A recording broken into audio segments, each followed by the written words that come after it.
Hello everyone, this is Monica Agarwal, lecturer in commerce from GGSSS Hisar. तो my dear students, आज हम करेंगे organisation structure. इससे पहले हम कर चुके हैं अपना ऑर्गेनाइजिंग, कि ऑर्गेनाइजिंग क्या थी, है ना। हमने थोड़ा सा डिस्कस भी किया था मैनेजमेंट के फंक्शंस के बारे में। आई होप आपको याद होगा। हमने पहला फंक्शन थोड़ा सा पढ़ा था, क्या था वो हमारा प्लानिंग के बारे में था, what to do, how to do, by whom to do it. ठीक है, फिर उसको प्रैक्टिकल शेप हमने किस में दी थी, ऑर्गेनाइजिंग में। तो ऑर्गेनाइजेशन स्ट्रक्चर जो है वो भी ऑर्गेनाइजिंग प्रोसेस का ही एक किस्म से हम कह सकते हैं पार्ट होता है। क्यों? क्योंकि जब आपने ऑर्गेनाइजिंग प्रोसेस आप करते हैं, उसमें आप क्या क्या काम करते थे? आप करते थे ना आइडेंटिफिकेशन, काम को देखना कि क्या काम है हमारा। फिर हम उसमें उसको काम को छोटे हिस्सों में बांट देते थे। ठीक है, फिर हम उसका क्या करते थे, फिर हम उसमें उसको डिपार्टमेंट्स में बांट देते थे। डिपार्टमेंट्स में बांटने के बाद हमने लोगों को काम दिया, असाइनिंग ड्यूटीज की, है ना। और ड्यूटीज के बाद हमने एक मेन काम किया, वो क्या था हमारा, रिलेशनशिप क्रिएट करना। तो ऑर्गेनाइजेशन स्ट्रक्चर में यही एक इंपॉर्टेंट चीज है कि जो लोग जिस पोजीशन पे हैं उनके पास क्या राइट्स, क्या ड्यूटीज हैं, कौन लोग उनके अंडर होंगे। ऑर्गेनाइजिंग का एक इंपॉर्टेंट पार्ट है। ठीक है, तो वो हम इसमें पढ़ेंगे। अब ये इंपॉर्टेंट कितना है, देखिए इसकी इंपॉर्टेंस का आपको बता रहे हैं पीटर एफ ड्रकर। क्या बताते हैं वो Peter F Drucker? Peter F Drucker कहते हैं the wrong organization structure will seriously impair business performance. क्या कह रहे हैं वो बता रहे हैं कि अगर आपने गलत स्ट्रक्चर बना दिया तो उससे क्या हो सकता है कि आपकी जो बिजनेस परफॉर्मेंस है वो खराब हो सकती है। और बिजनेस परफॉर्मेंस ही खराब नहीं हो सकती, बल्कि वो पूरा का पूरा डिस्ट्रॉय भी हो सकता है, एंड मे इवन डिस्ट्रॉय। मतलब देखिए कि अगर आपने एक छोटी सी गलती की, छोटी सी लेकिन बहुत बड़ी गलती है वो, कि अगर आपने ऑर्गेनाइजेशन स्ट्रक्चर बनाने में जरा भी गलती की, जरा भी अगर आप चूक गए, तो फिर आपका काम खराब हो गया और आप अपनी बिजनेस परफॉर्मेंस के साथ साथ बिजनेस को भी डुबो सकते हैं पानी में। जैसा मैंने आपको बताया था कि ऑर्गेनाइजिंग अपने आप में ही एक बहुत इंपॉर्टेंट है ना। उसके लिए मैंने आपको बताया था कि जैसे हमारी ह्यूमन बॉडी में हड्डियां होती हैं, उनके बिना एक शरीर, ह्यूमन बॉडी काम नहीं कर सकती, अच्छे से रन नहीं कर सकती। तो ऐसे ही एक बिजनेस ऑर्गेनाइजेशन के लिए ऑर्गेनाइजिंग बहुत जरूरी है। और ऑर्गेनाइजिंग में ऑर्गेनाइजेशन जो स्ट्रक्चर है वो बहुत ही हमारा क्या होता है, इंपॉर्टेंट होता है। तो देखा आपने कि ऑर्गेनाइजेशन स्ट्रक्चर जो है वो इसमें कितना इंपॉर्टेंट है ना, क्योंकि जो ऑर्गेनाइजेशन स्ट्रक्चर है उसमें हम क्या कर रहे हैं, उसमें जो भी हमारा ऑर्गेनाइजिंग प्रोसेस हुआ, उसमें जो भी हमारे पोजीशंस क्रिएट हमने की, उनके बीच में क्या रिलेशनशिप है, इसी को हमें देखना होता है। लेकिन ये भी एक ये नहीं है कि जैसे कई बार होता है ना कि एक रूल हो गया और उस रूल के अकॉर्डिंग ही आपको चलना है, तो ऐसा यहाँ पे नहीं होता। अब जैसे अलग अलग कंपनीज है, अलग अलग जॉब नेचर है, अलग अलग जॉब नेचर होगी, तो हमारा जो ऑर्गेनाइजेशन स्ट्रक्चर होगा वो भी हमारा क्या होता है, बिल्कुल अलग ही होता है। ठीक है, क्योंकि अगर देखिए कि कोई मान लीजिए कंपनी जो है वो मैन्युफैक्चरिंग का काम करती है, तो मैन्युफैक्चरिंग वाली कंपनी के लिए क्या होगा, प्रोडक्शन मस्ट है। लेकिन जो सिर्फ ट्रेडिंग का काम करती है तो उसके लिए तो प्रोडक्शन मैटर ही नहीं करता, क्योंकि उसने तो बाजार से रेडीमेड माल लेना है और दूसरे को परचेज कर देना है। तो वहां पे उसके लिए उस चीज वो मैटर नहीं करती है। आपको ये भी ध्यान में रखना है। मतलब हम ये कह सकते हैं कि जब हम ऑर्गेनाइजेशन स्ट्रक्चर की बात करते हैं तो उसमें हम मैनेजरियल फंक्शंस भी लेते हैं, एज वेल एज हम उसमें नॉन मैनेजरियल फंक्शंस को भी लेते हैं। क्योंकि ये थोड़ी ना है कि हम सिर्फ ऊपर वाले लेवल्स को देखते चले जाएंगे, नीचे वाले लेवल को नहीं देखेंगे। एक ऑर्गेनाइजेशन जब बनता है ना, वो पूरा बनता है, वर्कर से लेकर ऊपर टॉप लेवल मैनेजमेंट तक वो सारा का सारा बनता है। तो इसलिए हमारे इसमें मैनेजरियल भी आते हैं और नॉन मैनेजरियल भी आते हैं। चलिए, अब हर्ले ने इसकी डेफिनेशन दी है, इसकी डेफिनेशन के बारे में हम थोड़ा सा देखते हैं। हर्ले बताते हैं कि organization structure are pattern of relationships among the various position in a firm. वो क्या बता रहे हैं कि जो फर्म में वेरियस पोजीशंस हैं, जैसे कोई मैनेजर है, कोई वर्कर है ना, उनके बीच में रिलेशनशिप का वो पैटर्न बता रहे हैं। ठीक है, and among the various people occupying the positions, अब देखिए खाली पोजीशन किससे बनेगी, जब उस पोजीशन पर लोग होंगे। तो अब उस पोजीशन पे अगर हमारी मैनेजर की पोजीशन है तो उस पे कोई होगा, है ना, वर्कर की है तो वर्कर पे कोई होगा। अब वो उसका मैनेजर ऑफ कोर्स उसका बॉस होगा, वर्कर उसके नीचे काम करेगा। सुपरवाइजर है तो वो मैनेजर के नीचे होगा, लेकिन वर्कर से क्या होगा, वो ऊपर होगा। तो मीन्स कि जितने भी लोग हैं जो वो हैं, जितने भी लोग वहां पे काम कर रहे हैं, उनके बीच में रिलेशनशिप देखना, ठीक है, और साथ ही साथ जो भी उनकी पोजीशंस हैं उनके बीच में रिलेशनशिप को डिसाइड करना, that is organization structure according to Hurley. हमें एक चीज और यहाँ पे देखनी है, वो होता है वर्ड यहाँ पे स्पैन ऑफ मैनेजमेंट। अब स्पैन ऑफ मैनेजमेंट क्या चीज है, देखिए हमें ये देखना है कि एक मैनेजर है। अब एक मैनेजर, मान लीजिए कि एक मैनेजर है, उसके नीचे बहुत सारे लोग हैं, लेकिन वो कितने लोगों को एक टाइम में देख सकता है सही से, कितने लोगों को वो काम के बारे में बता सकता है, कितने लोगों की वो रिपोर्ट देख सकता है, वो चीज चेक करना कि वो कंट्रोल कितने लोगों का अच्छे से कर सकता है, that is span of management. कि नंबर ऑफ सबऑर्डिनेट्स, हम इसको शॉर्ट में ये भी कह सकते हैं, क्या कह सकते हैं, number of subordinates controlled by manager, और जो भी एक पर्सन है, ठीक है, कि अगर हम एक बार में कितने लोगों को वो कंट्रोल कर सकता है। और नॉर्मली जो ये होता है वो होता है आपका 5 to 6 पीपल। हम ये मान के चलते हैं, क्योंकि देखिए कभी भी हम कुछ भी करते हैं तो उस चीज का एक आइडियल होता है ना। तो यहाँ पे इसका आइडियल हमारा कितना है, 5 to 6 पीपल। हम ये मान के चलते हैं कि अगर कोई भी एक इंसान है वो 5 से 6 लोगों को जो है ना वो अच्छे से कंट्रोल कर सकता है, वो उनकी अच्छे से देखभाल भी कर सकता है, उनका काम भी चेकआउट कर सकता है, उनको कोई गाइडेंस की जरूरत है तो वो उनको बकायदा गाइड भी कर सकता है, ठीक है। नेक्स्ट हमारे पास क्या आता है, नेक्स्ट हमारे पास आता है डिजाइन्स, फॉर्म्स, या हम इनको कह सकते हैं टाइप्स। अब ये एक ही है लेकिन नाम क्या है, अलग अलग है। अब जैसे क्या है कि आपके घर में आपका कुछ नाम है, आपको आपकी मम्मी जो है वो किसी और नाम से बुलाती हैं, पापा किसी और नाम से बुला देते हैं प्यार से, फ्रेंड है वो किसी और नाम से बुलाते हैं, तो क्या आप चेंज हो जाते हैं, आपकी आइडेंटिटी बदल जाती है? नहीं, आप तो वही रहते हैं ना, सिर्फ नाम अलग है। तो ऐसे ही क्या है, यहाँ पर भी क्या है, सिर्फ नाम अलग है लेकिन एक ये टाइप ही है। हम इनको क्या कह सकते हैं, हम इनको डिजाइन्स भी कह सकते हैं, हम इनको फॉर्म्स भी कह सकते हैं, और थर्ड वन हम इनको क्या कह सकते हैं, टाइप्स भी कह सकते हैं। कि ऑर्गेनाइजेशन जो स्ट्रक्चर होता है उसके कई प्रकार होते हैं। जैसा मैंने आपको पहले बताया था कि वो डिपेंड करता है कि हमारी ऑर्गेनाइजेशन क्या काम करती है, क्या काम नहीं करती है, उसके बेसिस पर हमें ये डिसीजन लेना होता है कि वो क्या चीज चलेगी, उसके ऊपर कौन सा टाइप अप्लाई होगा, कौन सा नहीं होगा, लेकिन आपको ये ध्यान देना पड़ता है, ठीक है। तो there are 2 types of organization structure. First one is functional organization and second is divisional organization. मोटे मोटे तौर पर अगर हम इनको देखें तो फंक्शनल हमारा क्या चीज हो जाता है, जैसा कि इसके नाम से पता चल रहा है, फंक्शनल, फंक्शंस के बेसिस पर, मींस कि हम जितने भी हमारा ऑर्गेनाइजेशन है उसमें जो काम हो रहे हैं, कामों के आधार पर जो हम अपना ऑर्गेनाइजेशन स्ट्रक्चर डिसाइड करते हैं, दैट इज फंक्शनल ऑर्गेनाइजेशन। और जनरली जो ये हमारा यूज होता है जब हम कभी एक प्रोडक्ट बना रहे हैं, सिर्फ सिंगल अगर हम प्रोडक्ट बनाते हैं तो हम इसको यूज करते हैं, जबकि जो डिविजनल ऑर्गेनाइजेशन होता है इसका एक दूसरा नाम भी है। क्या नाम है इसका, एक डिपार्टमेंट। जैसा मैंने बताया कि नाम कई हो सकते हैं लेकिन मतलब वही रहता है।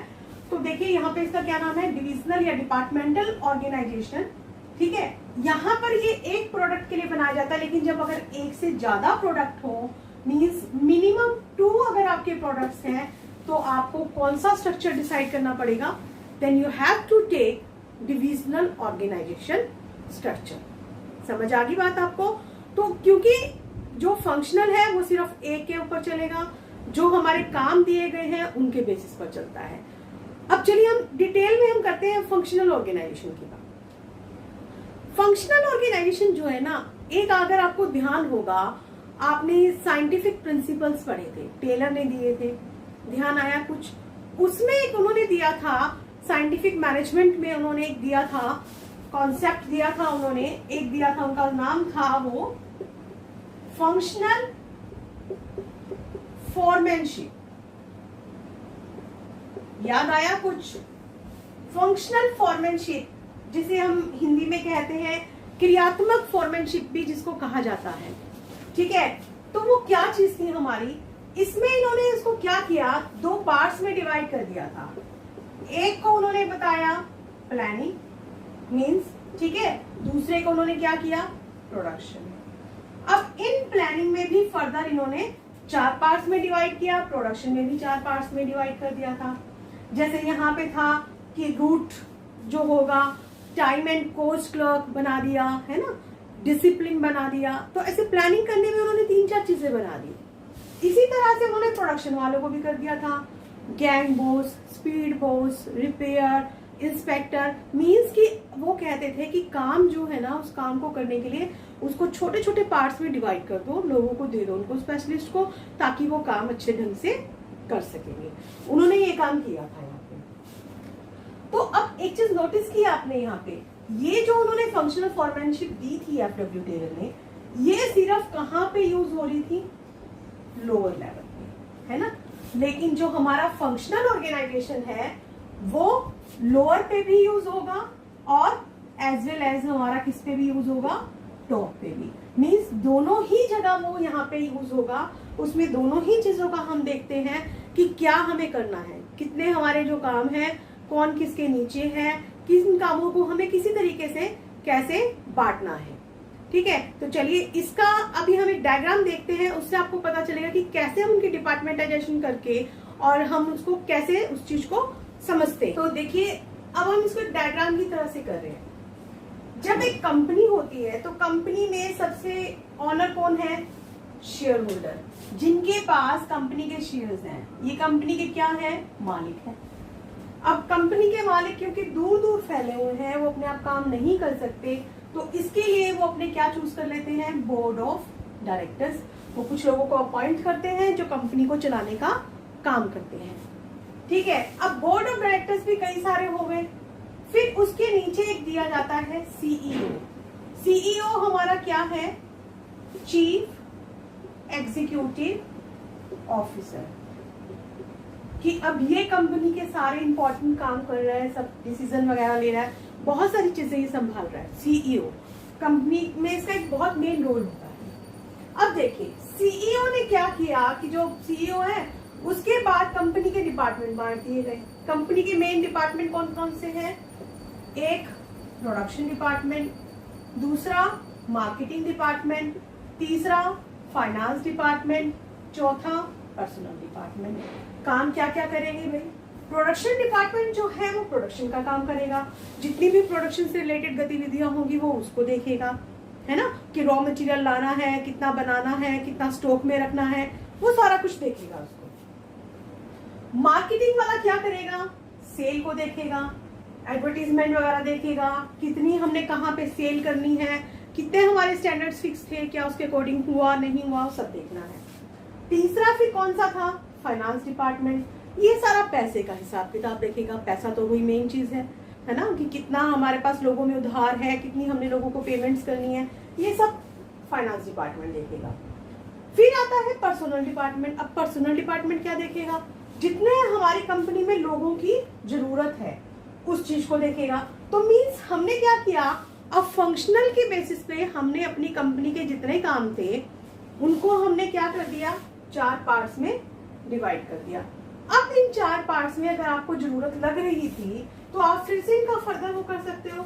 अब जैसे प्रोडक्शन वाला है, उसमें प्रोडक्शन से रिलेटेड जो भी कोई माल की रॉ मटेरियल की परचेज करेगा, है ना, फिर कोई स्टॉक को देखेगा, ये भी आप देख सकते हैं। तो मतलब इस तरीके के काम कर सकते हैं। मार्केटिंग डिपार्टमेंट जो है, मार्केटिंग डिपार्टमेंट में आप फिर क्या देख सकते हैं कि हमने इसमें अलग कैटेगराइज कर दिया। हमने क्या कर दिया, एक सेल डिपार्टमेंट बना दिया कि जो सेल को देखेगा, एडवर्टाइजमेंट भी बहुत जरूरी है, और तीसरा हमने बता दिया मार्केटिंग रिसर्च के बारे में कि लोग क्या कौन सा प्रोडक्ट पसंद करते हैं, किस एरिया में है, इससे रिलेटेड भी तो हमें सारी रिसर्च करनी पड़ेगी ना, ऐसे तो हम काम नहीं कर सकते हैं, ठीक है।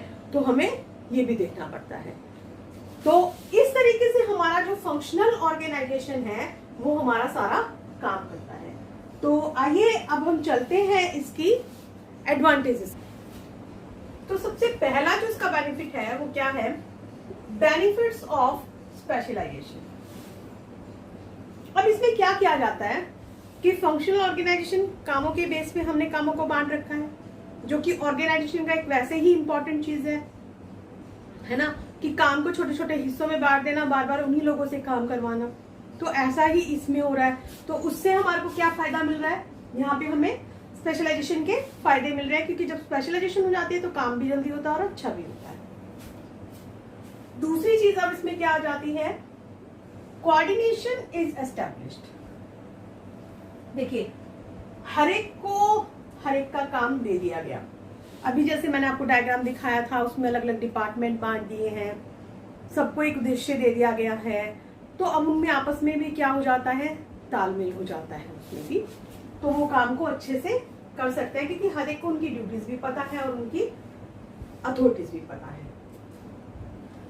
फिर आता है मैनेजरियल एफिशिएंसी इज इंक्रीज्ड। अब देखिए जब काम को हमने बांट दिया, काम भी अच्छे से किया जा रहा है, स्पेशलाइजेशन का भी हम फायदा उठा रहे हैं, कोऑर्डिनेशन भी हमारा बहुत अच्छा है, तो उससे जो हमारी मैनेजरियल एफिशिएंसी है वो भी हमारी क्या हो जाएगी, बहुत बढ़िया हो जाती है, ठीक है।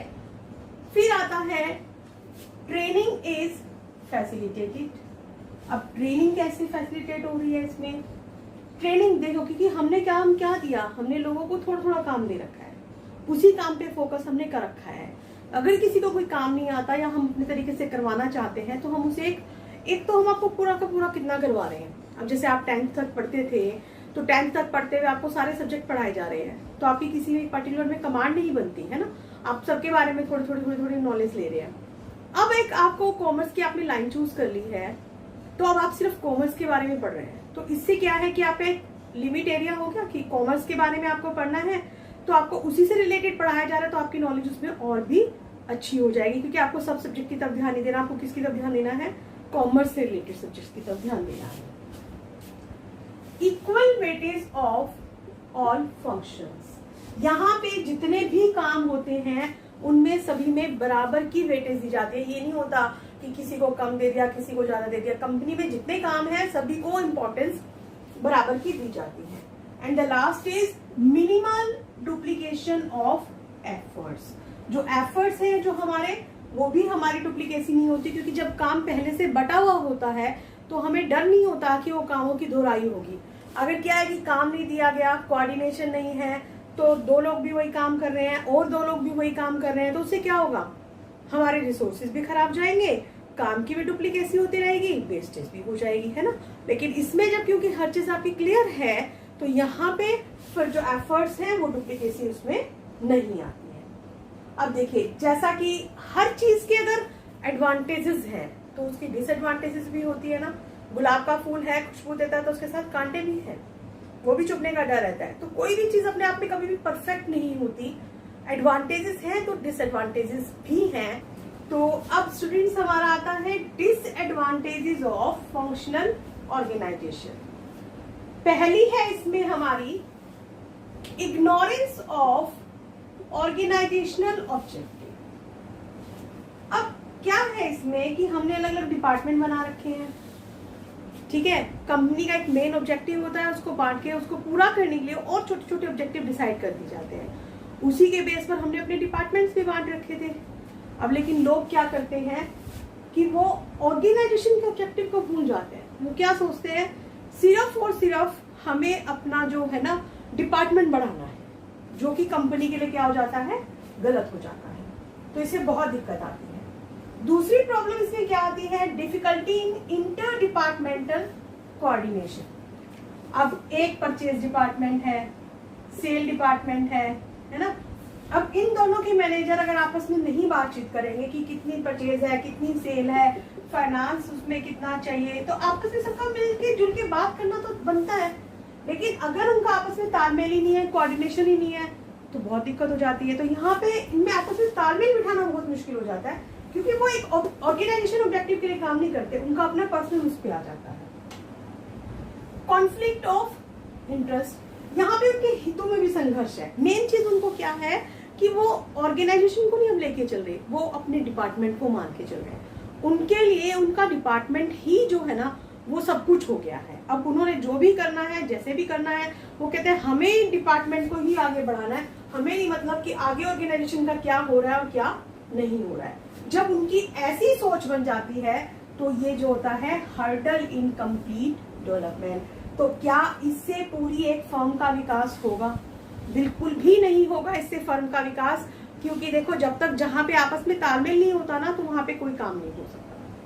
तो वहां पे सबसे ज्यादा जरूरी क्या है कि आपस में तालमेल हो, ऑर्गेनाइजेशन के जो इंटरेस्ट हैं उनको ध्यान में रखा जाए, आपस में कोई कंफ्लिक्ट उनके नहीं होने चाहिए, कोई लड़ाई झगड़ा नहीं होना चाहिए, तब कहीं जाकर एक जो संस्था है उसका विकास होता।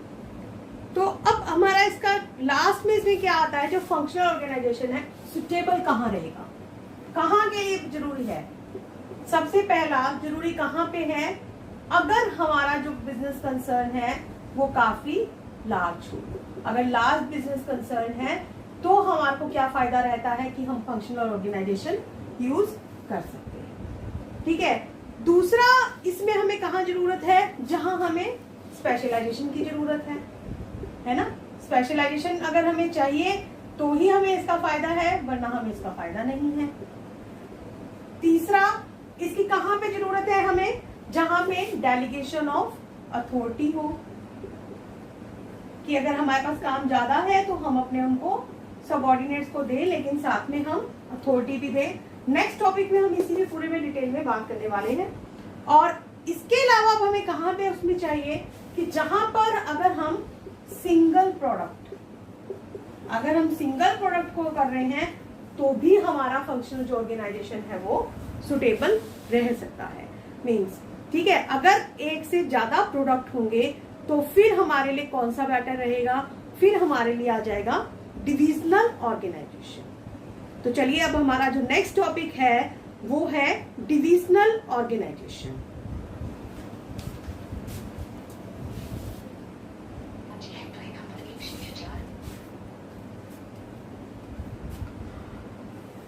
अब देखिए, जैसा मैंने कहा कि हम क्या करने जा रहे हैं, अब डिविजनल ऑर्गेनाइजेशन। इसको हम एक एग्जाम्पल की तरह से समझेंगे। देखिए, मैंने इससे पहले भी अभी फंक्शनल ऑर्गेनाइजेशन में एक एग्जाम्पल दिया था।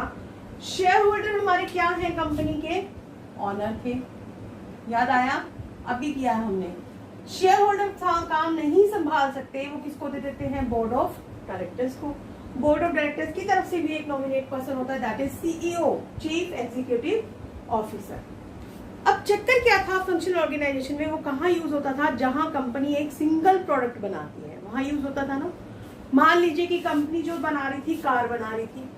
अब कंपनी अगर कार बना रही थी तो उसके क्या थे, 4 फर्दर क्या थे, एक वो बनाएगी प्रोडक्शन, ठीक है।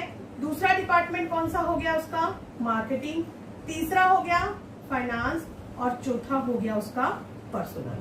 प्रोडक्शन डिपार्टमेंट वाले ने प्रोडक्शन का काम देखना है, मार्केटिंग वाले ने मार्केटिंग का, फाइनेंस वाले ने फाइनेंस का, और पर्सनल वाले ने जो है वो वर्कर्स के रिलेटेड देखना है। ठीक है, ये काम हो गया। चलिए, अब कंपनी अगर एक प्रोडक्ट बनाती तो यहाँ पे क्या यूज होता, फंक्शनल ऑर्गेनाइजेशन। लेकिन अब कंपनी कितने प्रोडक्ट बना रही है, कंपनी बना रही है 2 प्रोडक्ट। 2 प्रोडक्ट बना रही है, एक बना रही है कार, दूसरा बना रही है स्कूटर। अब यहाँ पे क्या होगा डिविजनल उसमें, कि अब वही सारे डिपार्टमेंट्स दूसरी यूनिट के लिए भी होंगे। जैसे कार के लिए थे ना 4 थे, ऐसे ही स्कूटर के लिए भी होंगे। प्रोडक्शन डिपार्टमेंट इसका अलग होगा, मार्केटिंग इसका अलग होगा, फाइनेंस डिपार्टमेंट इसका अलग होगा, एंड पर्सनल डिपार्टमेंट भी जो होगा वो इसका अलग से होगा। समझ आ गया कि बिल्कुल वही काम जो है वो डबल उसमें हमारा सारा का सारा होगा। वहां पे एक प्रोडक्ट था, एक ही बार डिपार्टमेंट बनाए जाते थे, लेकिन यहाँ जितने प्रोडक्ट्स हैं उतने ही डिपार्टमेंट्स हम उसको क्या कर रहे हैं, यहाँ पे बार बार हम उसको यहाँ पे बना रहे हैं। तो यहाँ पे एक इसमें आपको फर्क भी अच्छे से पता चल गया। और अगर आपने इनको सब कैटेगराइज करना है तो आप इनको सब कैटेगराइज भी कर सकते हैं कि जो प्रोडक्शन डिपार्टमेंट है वो आगे फर्दर परचेज में देख सकता है, स्टॉक में देख सकता है कि किसको क्या करना है ना। मार्केटिंग वाला आगे अपने एडवर्टाइजिंग को देख सकता है, सेल को देखेगा। अब यहाँ पे जो मार्केटिंग डिपार्टमेंट है वो सिर्फ स्कूटर की देखेगा, यहाँ वाला मार्केटिंग डिपार्टमेंट किसको देखेगा, कार को देखेगा। तो ये हमारा इसका अलग से हो जाता है। तो चलिए अब नेक्स्ट जो आता है वो है हमारा एडवांटेजेस ऑफ डिविजनल ऑर्गेनाइजेशन। इनका फायदा क्या है। पहली चीज आती है डेवलपमेंट ऑफ डिविजनल हेड्स। अब देखिए यहाँ पे अलग अलग डिवीजन के अलग अलग हेड बना दिए गए। अभी मैंने आपको बताया था कि जैसे कंपनी जो है वो दो चीजें बना रही है, एक कार और एक स्कूटर, है ना। अब कार और अगर वो स्कूटर अलग अलग बना रही है तो आपने देखा था क्या कि उनके डिपार्टमेंट्स भी अलग अलग थे, प्रोडक्शन, मार्केटिंग, सब कुछ उनका अलग था, किसी से कोई लेना देना नहीं था। अब जो कार वाला हेड होगा वो कार वाली सारी एक्टिविटीज देखेगा, स्कूटर वाला जो होगा स्कूटर वाली सारी एक्टिविटीज देखेगा, तो उसमें स्किल्स भी जो होंगे वो इम्प्रूव हो जाएंगे। दूसरा फायदा क्या है, divisional results can be assessed. सिर्फ कार के जो है कार का प्रॉफिट लॉस देखा जाएगा, उसमें स्कूटर का नहीं देखा जाएगा। स्कूटर वाला अगर हम लेंगे तो स्कूटर का प्रॉफिट लॉस देखा जाएगा, कार का नहीं पूछ लेंगे। क्विक डिसीजन मेकिंग, जल्दी भी हो जाएगा। एक तो पूरी फर्म का, दोनों का हम ले कि भाई कितना रिसोर्सेज है, कितने हमने क्या करना है, आगे किसको लॉस हो रहा है, किसको बंद करा जाए, किसको खोला जाए, है ना। लेकिन अब यहाँ पे क्योंकि हर एक का अपना अपना अलग अलग है, कार से रिलेटेड कार की है, स्कूटर से रिलेटेड स्कूटर की है।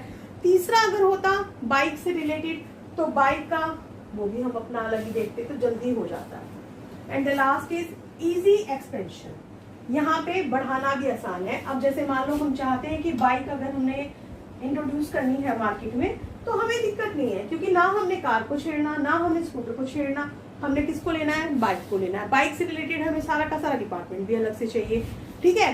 तो फिर उसके लिए हमें किसी को छेड़ने करने की जरूरत नहीं है, तो हम उसको जो है एक्सपेंड भी वो क्या कर सकते हैं, हम आराम से कर सकते हैं। जैसा कि एडवांटेजेस के बाद अब हमारा नेक्स्ट क्या आता है, डिसएडवांटेजेस।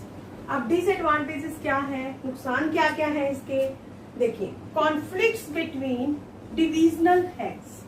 अब यहाँ पे क्या हो जाता है कि जो डिविजनल हेड है हमारे, जैसे अभी मैंने बताया था कार का, स्कूटर का, बाइक का, तो कार का हेड अपने लिए लड़ेगा, स्कूटर का अपना स्कूटर वाला सोचेगा। इनमें से मेन प्रॉब्लम क्या है कि वो ऑर्गेनाइजेशन के ऑब्जेक्टिव को नहीं देखते, सिर्फ अपने अपने डिपार्टमेंट के ऑब्जेक्टिव को देखते हैं, जो उनमें आपस में लड़ाई झगड़े का कारण बनता है। दूसरा इसका नुकसान क्या हो जाता है, डुप्लिसिटी ऑफ फंक्शंस।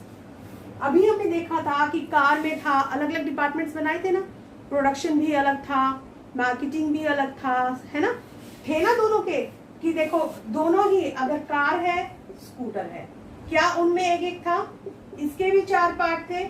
कौन कौन से थे, प्रोडक्शन अलग से होगा, एक कार का होगा, एक स्कूटर का होगा, मार्केटिंग दोनों के थे, ये भी दो डिपार्टमेंट थे, एक इसका एक इसका, एक इसका एक इसका। ऐसे ही जो फाइनेंस डिपार्टमेंट था वो भी अलग अलग था, तो उससे काम क्या है, दोबारा होते हैं। And the last is selfish attitude. यहाँ पे उनका एटीट्यूड भी सेल्फिश हो जाता है, क्योंकि वो सिर्फ अपने डिपार्टमेंट का भला सोच रहे हैं, अपने डिवीजन का भला सोच रहे हैं। वो सोच रहे हैं कि अगर कार वाला सोच रहा है मुझे सिर्फ कार को बढ़ाना है, मुझे कोई लेना देना नहीं है कि स्कूटर को बढ़ाया या नहीं बढ़ाया है, या फर्म को लॉस हो रहा है या नहीं, उसने अपने डिपार्टमेंट को बढ़ाना है, अपने डिवीजन को बढ़ाना है। तो अब नेक्स्ट बात आती है फिर ये सुटेबल कहाँ रहेगा, डिविजनल जो है वो सुटेबल रहेगा कहाँ। सुटेबल वो रहेगा वही बात कि अगर आपका कोई भी लार्ज ऑर्गेनाइजेशन है ना, अगर आपका लार्ज बिजनेस है वहां ठीक रहेगा, जहां मोर देन 2 प्रोडक्ट्स हैं, या मोर देन आप कह सकते हैं 1 प्रोडक्ट है, क्योंकि एक से ज्यादा होंगे तब आपको क्या करना पड़ेगा, डिविजनल ऑर्गेनाइजेशन को आपको लेना ही लेना पड़ेगा। एंड द लास्ट इज कि अगर आपको डिफरेंट टेक्निक्स की जरूरत है तो भी आपको क्या करना पड़ेगा, डिविजनल ऑर्गेनाइजेशन को आप अप्रोच कर सकते हैं, आप इसको देख सकते हैं। तो ऑर्गेनाइजेशन स्ट्रक्चर में आज के लिए इतना ही। Thank you very much.